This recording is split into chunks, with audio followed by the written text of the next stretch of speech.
Our past efforts and actions don't define us. It's a really good indicator and an informer on our patterns, our habits, and our possibilities. Welcome to the Andy Pho Podcast. This is the second episode where I talk about anything, anywhere, anytime. And I tried to do that yesterday after my run. I got into my car. Runs are the best because I get to simmer and sift through my thoughts. Got into my car, put my phone up, recorded uh, me trying to do this podcast impromptu, and about 5 minutes in, ran out of storage on my phone. But it's great because it gave me a whole day and this morning to kind of journal about it and kind of, again, continue to simmer and marinate on my thoughts. I finished a 14-mile run yesterday. Total for this week, I ran about 35 miles, and it's in preparation for the Austin Marathon that's coming up in about 5 weeks. I did the Austin Marathon last year, 2024, and I feel like right now in my training phase, I'm just right about the same place where I was last year. Um, Last year, signed up for a full marathon. I trained only up to a half marathon, meaning my longest run during my run week was 13 miles. And I was using my past experiences of running half marathons. I did 2 half marathons in Las Vegas. I've done 5 50Ks, which is about 31 miles in 2021. And my longest run during that year was 35 miles. So I was training last year and I got to a point where I was just getting tired. I wasn't as motivated to run, but I was using my past experiences to say, hey, you know what? I've done this before. I've got this. I don't think I need to train any further. And up until the marathon, I was running some shorter distances, 3 miles, 5 miles, and I was feeling good during those run sessions. Come the day of the marathon, I'm on pace, 9 hours, 15 minutes, 9 minutes, 15 seconds pace. And once we crossed that 13-mile marker, this is where we hit the infamous wall. This is where we enter that pain cave. The wall in a marathon is when you're starting to struggle. That pain cave is when you're really digging deep. You're perhaps in pain, you're suffering, and you're trying to figure out a way to continue moving forward. You may be contemplating quitting or giving up. And I got to mile 13 and it was a run, walk to the next aid station. There was an aid station about every mile. Drinking water, taking electrolytes, trying to use the restroom, not sure if I'm dehydrated. And the moment I got to mile 15 or so, I realized this is what I came here for. I wanted to see that if I signed up and I was going through some sort of struggle, would I be able to push through it? Would the training that I have completed carry me through to the end? And the answer is yes. I finished the marathon, not within about the 4.5 hour mark that I'd like. I think it was around 5 hours and 15 or 20 minutes. I don't remember because I'm not proud of it. At the end of that marathon, it was almost like I had this sense of being ashamed, that I didn't train properly, that I didn't get the results that I wanted. But what can you expect when you don't properly train for it? My wife and my daughter, some friends came out to support, and they were planning to be there by around the 4 hour mark. But as they're checking my tracker, they just notice I'm really slowing down. So they end up waiting about an hour extra. And yes, I crossed the finish line, and finishing a marathon at all is a very difficult challenge. So if you finished a marathon, regardless of your time, 5 hours, 6 hours, 7, 12 hours, congratulations. It's not easy to do. And if that's your last marathon, that's okay. If you continue to push through and try to get better times, better pacing, better outcome, that's amazing as well. But for me, I felt like that wasn't what I was capable of. I've ran longer distances. I've trained way better for longer races. And I feel like I fell short because I was using my past efforts and actions to try to define who I was, and I was trying to carry over that skill. But we need to continuously plan and prepare for this present moment, for whatever goal or outcome that we're trying to achieve. What we've done in the past doesn't mean shit. It doesn't mean anything. So my experience now is I've signed up for the 2025 marathon last year, at the end of last year, and I wanted to redo it. I wanted to have better training, better preparation, so that I can finish in the pace that I'd like. Um, so I mean, that's what I wanted to really come out here and unpack is that just because we did something in the past doesn't mean that we can do it now, right? Like some people rely on that past experience to define who they are. And I feel like when we do that, we end up being this has been, or what I used to be. I used to run. I used to be in shape. I used to do whatever the thing is. And now we're starting to live in our glory days. We're starting to go on a downhill trajectory. So I feel like as human beings with the human potential, we constantly want to put ourselves on that trajectory to go up. So long as we're alive, are we willing to put the effort, energy, and attitude towards becoming a better version of ourselves? And that's always going to be the constant theme on this podcast. It's always going to be some form of personal development, some form of growth, some form of adventure or challenge, because it's through those challenges that we learn a lot about ourselves. And I think that's why we're drawn to doing marathons. I think that's why we're drawn to getting more tattoos. And even being a tattoo artist, there is no finish line. There is no cap. There's always something more that we can do or better or progress at. And if you're watching this, you're probably that type of person. Like you're constantly trying to refine and get better at something. But we have our moments when it does feel a little bit of a downhill. It does feel a bit of a plateau. And how do we get past that is by taking on new challenges. For me, regarding to this specific topic of my marathon, I want to redo it. I want to be better at it. And if I don't do another marathon after, as of right now, that's okay, because at least I have a better past experience and story, a better habit, a better mindset that I can use that and apply it to other areas of my life. We don't need to continue doing the same things over and over. So the flip side of what I'm saying, if you used to be a runner, you don't have to continue doing that. Like you can change paths. You can have a different pursuit. And you can still reflect on those past moments and those past memories. But I mean, whatever we were able to accomplish before, whatever challenges we've had, whatever that we've had to endure, we can now use that as an indicator for what's possible in the future. So knowing that I've ran 550Ks in a year before, knowing that I've trained, knowing that it was easy for me back then, that to me is an indicator that I have systems and habits and practices in place that I can utilize now, and I can roll that into anything else and make that next thing a success. One of my stories that I like to share is in that time in 2021, I was running so much. I was running about 2 to 3 hours every day. I was getting ready to look at 100-mile runs. I was doing research on people who ran across the US.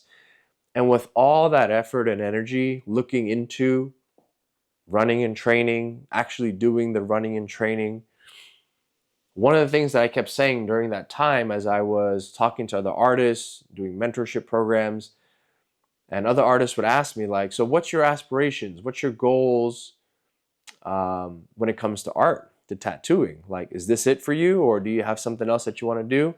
And I always knew I wanted to draw my own images. I wanted to have the experience to be able to custom draw my own artwork and not just rely on photos and images to render a photo or image onto a tattoo. I wanted to be able to create from here. And I remember constantly answering that question, constantly giving that answer. And there was something gnawing at me from the inside. And I was like, I'm not fulfilling really what I wanted to do But at that time, I was like, I want to keep running and I want to keep pursuing this challenge, this endeavor. And there was so much that I was learning from it just through the meditative qualities, just through the introspective aspects of like going on these long runs and getting to like sit and marinate in your thoughts or your ideas, because I'm not listening to podcasts or music or anything. I go without headphones. And that's just my moment to just clear my mind, process through my thoughts. I have these great ideas. But that was one of the ideas that I was having, which is like, I'm not fulfilling my art. I would much rather run a 50K, run 100 miles, do the research for new shoes and equipment and what it takes to run across the US, than sit there in front of a blank canvas or paper and draw and study and paint, learn color, all those things. And I was getting ready to do a 50K run with one of my friends and tattoo artist, Mark. And he was like, I've never done this before. You sure I can do this? And he trusted me on it. I was like, yeah, don't worry. It's going to be easy. We're going to run in zone 2. That's 180 minus your age. That's the heart rate that we want to be at. And if we can stay there, we can just coast. Like, we'll get through this 30 miles, no problem. The moment I said it was going to be easy, something clicked inside. I was like, why am I going to do the next thing that's easy when I know I can accomplish it? When I know there's something else challenging, something that's going to provide me a level of like growth and opportunity. And Mark's an artist, so I was like, hey, you know what? I've ran this before, and I know you're going to finish this. I'm not even worried. Have you ever painted for 8 hours before? He was like, no. I was like, me neither. Never drawn for that long. We've tattooed for 8 hours. I've tattooed for 12 or 16 hours, but I've never drawn or painted for that long. I was like, here, how about this? I think this would be more exciting. I think this would be more challenging. I think this would be more beneficial. We can get our runs in at another time, but how about if instead of spending that time running, we draw, we paint? And in November 2021, we met up here at my house at 4 a.m., me, Laith, and Mark. We just painted and we just drew for about 7 or 8 hours. And we had a timer on it, and once we were done, we stepped back, we looked at it, we were like, holy shit, never done this before. It was scary, it was challenging, it was really like pushing us to create in a way that we've never done before.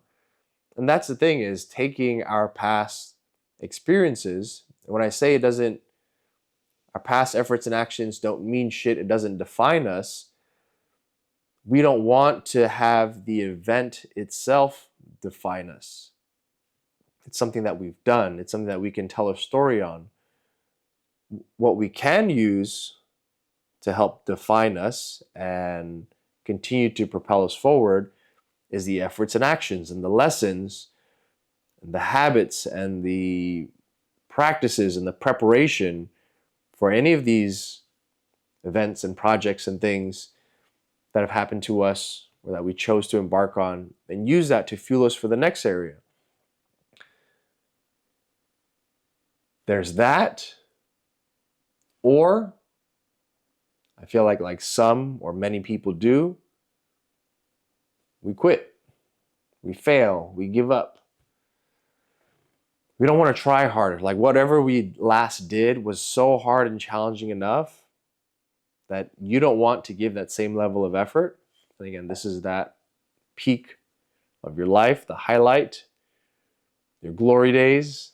And once you stop trying to pursue that challenge, that goal, that human potential, now I feel like you're either plateauing because you're trying to maintain, or you're declining. And that's where I feel like we start to lose on our purpose. We start to lose on our joy, the excitement of life. We settle, we become content. We're no longer happy. We become depressed because we haven't used up our potential, our efforts, our energy. I feel like that's why for me, I constantly need to be challenged, because it's something about proving within myself that I'm capable of doing X, Y, and Z. Um, and I hate feeling like a beginner. I said that on the first podcast. Like, I don't like not knowing how to do something. I don't like feeling inexperienced or slow or weak, unable. But isn't that how it always is? Every time we start something new, is that we're unable to do something, so we're trying, we're struggling. But every time that we accomplish it, every time we reach that new level of performance, of skill, of enduring, it feels better inside. It feels like I'm making the most out of my time here. The same thing I feel like can be applied when we're parenting, right? Constant challenge, constant struggle, because you're learning through something that's new. Like, we're parents for the first time, for the second time, to a 1-year-old, to a 3-year-old, to a 5-year-old, to a 10-year-old. And even when the kid becomes 18, 30, whatever it is, like, you're constantly learning as a parent through all these different phases. Same thing with marriage. You're constantly learning and growing, as each of you, hopefully, are learning and growing. But even if you're not actively pursuing growth, the challenges and hardship that comes with life is your opportunity to work through that problem. One of the things I like to say is, like, our problem with people, events, things, is just a reflection of us, right? It gives us that opportunity to learn about ourselves, our weaknesses, our strengths, what we can improve on. So anytime I sense any sort of like frustration, or disappointment or anger or sadness, overexcitement, it gives me a cue that, hey, it's not the actual thing, event, or another person that is bothering me. It's my inability to deal with that person, that problem, that event. So this is me just reflecting on my last 14-mile run, finishing the week up with 35 miles. That with the last marathon, I didn't want, not necessarily the same results, but I didn't want the way that I prepared and showed up for that event, which is a big event, to run 26 miles, to be the last way that I showed up in life. You know, if I died tomorrow, this was going to be how I showed up. This is how I prepared. This is how I finished. I'd rather redo it, knowing that I have more effort, I have a better way of like performing, training, preparing, and finishing. That now, like, I have one more thing that I can stack on as an experience that I can bounce on that to propel forward. I have an experience to teach my kids on how to continue to practice and get better. I can use an experience rather than theory. And that's the thing, is like, when we're parenting, I want to be able to share through experience and show them. My daughter's been there when I finished a 31-mile run. She was there when I crossed the finish line at the marathon. And eventually I'll talk to her, or she may watch this and learn about the challenges that it takes to prepare and plan for these things. But now she's got a real life example that if she's going through that challenge, I can be that example. But not only for her, it's within, right? It's within, knowing that my conscience was guiding me to just be like, you didn't really give your best. And what happened to us in the past isn't fatalistic, right? It's not like this thing happened to you, or this is the way that you were, this is the way that you are, this is the way that you will be. It's just an example. And we can look at that through the lens of like a third party observer and just be like, that's how Andy was at this period of time. That's how you were at this period of time. You don't have to be the same, but it takes active energy and effort to want to change, to want to do different, to want to be better. And you're going to go through that period of like, oh, this is hard, this is challenging. Like, I feel like I don't know what I'm doing. I feel like I want to quit. I want to give up. You can. You have every right to. But does that feel right? To me, I'm going to say no. It's very easy to quit and to give up, especially if you're in the new year and you're watching this and you're having some sort of resolution or goal and you want to give up, but detach yourself from those negative feelings and look towards the person that you want to become, your higher self, the best version of you. And you look at that person, that idea that you currently have, and it's like that person lives this way, thinks that way, feels this way, performs that way, is this way. And you have this idea, this vision of who you can be, someone that you can respect, someone that you admire, someone that you love. And you remember that that's the goal, that that's a moving target, and you have to constantly work towards becoming that person, which requires a lot of effort and energy, but it becomes worth it. And why I say it's a moving target is that once you get there, and we get there when we reach certain goals, right? I want to be this type of tattoo artist. I want to achieve this level of strength or speed or endurance. I want to have this kind of lifestyle. This is who I want to become. And eventually, maybe, hopefully, you reach that point. But it's a moving target because once you get there, you have now a better version of you that perhaps you may want to become. You may want to continue to, again, create differently, to live differently, to look differently, to be better and different. So that higher self, that higher goal, the best version of you is currently what you can imagine. And I'd like for you to imagine that, right? I have my journal here. Journaling has been like one of the biggest tools for me. And if you haven't yet, perhaps call it a vision board, an idea. Have some clarity, write about it, take some time. And whenever I journal, it takes me about like 30 minutes. It's like just constant ideas unpacking. But just write, free form, just let the thoughts and ideas come out. If you could think about the best version of you, what does that person look like? What does that person do each day? How does that person live? How do they think? How do they feel? How do they talk? What makes that person so special, so unique, so lovely, so talented, so powerful? And the more that you can have clarity and you can just describe this higher self, this best version of who you are, now what you can do is start to write about who or how you are currently. How do you live? How do you think? How do you feel? How do you speak? And with all those things, you know you have those, your present self, your higher self, how do you bridge the gap between the two?